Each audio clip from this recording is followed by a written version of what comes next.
Our greatest fear. Our greatest fear is not that we are inadequate. Our greatest fear is that we are powerful beyond measure. It is our light, not our darkness, that frightens us most. So we asked ourselves, who am I to be brilliant, gorgeous, gifted, and talented? Actually, who am I not to be? You are a child of God. You playing it small does not serve the world. There's nothing enlightened about shrinking so others won't feel insecure around you. We were born to make manifest the glory of God that's inside of us. It's not in some of us, it's in everyone. And when we let our light shine, we unconsciously give permission for others to do the same. And when we are liberated from our own fear, our presence automatically liberates others. I like to start out with that poem because it is so powerful. And in my journey, that's some of the things that I have dealt with. So, my name is Ramona Rogers. I am an author of Greatness in the Making. And a little bit about my story is my story comes from a place where I felt inadequate for so long, not knowing that there was another side of me waiting to be birthed and waiting to come out. And so my story goes like this. When I was 4 years old, I have a twin brother, and I recall the doctor telling my mother that because she had twins, one of us would be below average in our intellect. Well, naturally, being inquisitive that my mother was, she asked, well, which one? I recall this doctor pointing to me on the floor while I was playing. And for years, I never understood why I did not like the color baby blue.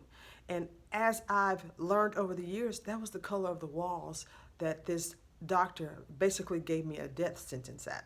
And so for years, I felt inadequate, and a lot of people, my family members, kind of played into that. What that doctor said is kind of set precedence for how I was treated. I was treated kind of like a wounded person, and like I was fragile, and so, or even I was called dumb. So a lot of years from the ages of 4 through 7, I was called dumb on lots of occasions by either my siblings or neighborhood children, and I was kind of treated as such. And so I took on that role of being dumb, and I operated like a dumb person do, and I didn't do a whole bunch to maneuver myself because I was so afraid that people would find out I was dumb. So I always did manual labor. I figured myself to be a domestic goddess. So working hard was what I did. I thought that would be a way to people could accept me and love me. And so for years, I worked really, really hard on any job I could get. It has to be manual, but it was not something that was so-called an intellectual job because, again, I wore that dumb hat for years. And until I had my own children, my second daughter, I went through postpartum depression. And if you know anything about postpartum depression, it's a chemical imbalance. A lot of women go through that when they have children. Some people call it the baby blues. But I had a severe case of it, and my children had to be taken from me, and it didn't allow me to do much because my brain wouldn't tell me my body to do anything. So I would sit for hours in one spot, not eating, not sleeping, not doing anything in order to take care of myself or my children. And so I had to be medicated for 6 months.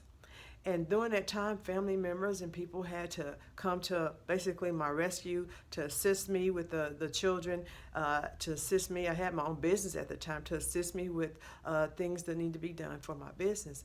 And so when I finally kind of start coming to get a little bit sense of self, I kind of looked at my children and I was like, wow. I didn't have to work hard to get people to love me. I had people that came to my aid because they loved me. And I looked at my daughters and I said, I do not want the life that I've lived. I don't want that for them. And so at that point, it became a quest for me to become a different person. My daughters and myself, I knew there was something inside of me that wanted to be greater. And so it became the furthest thing for me to do is to make sure I put myself in a different arena as well as my daughters. And so I was on this quest to become the great person I was born to be. And so I started studying a lot, and I started going out and doing outreach and trying to help other people that I knew felt the same way about themselves. I was doing community teaching. No one had ever told them that they were better than what they are, just like no one ever told me. And so that is the basis of what my book is about called Greatness in the Making. We all have greatness inside of us, but never before has there been a formula or anything to tell us how to get there. On June 22nd of 1917, of 2017, sorry, I was given the formula for greatness. I took the greatness word and made an acronym out of it and created the formula. So G is for goal setting, R is for resilience, E is for effort, A is for attitude, T is for being teachable and trainable. N is for navigating your season. The second E is for executing your plan. And the first S is standards. Raise your standards. If you do all 8 of those things, you will be successful, which is the last S. So I call it like my great 8 formula. In order to get anywhere in life, or to order to get anywhere that you think you need to be or want to be, you have to initiate some type of formula, some type of rules to abide by, and this grade 8 formula can be applied to any aspect of life. I tried to teach this in order for our young people to understand that there are going to be trials, tribulations, ups and downs, but when you have something to apply to your situation or something that you can name during your situation, it becomes a little bit easier to deal with. And so I teach people how to implement the formula into their everyday life. I've gotten some tremendous stories to tell. I've gotten tremendous results from people learning how to implement the formula.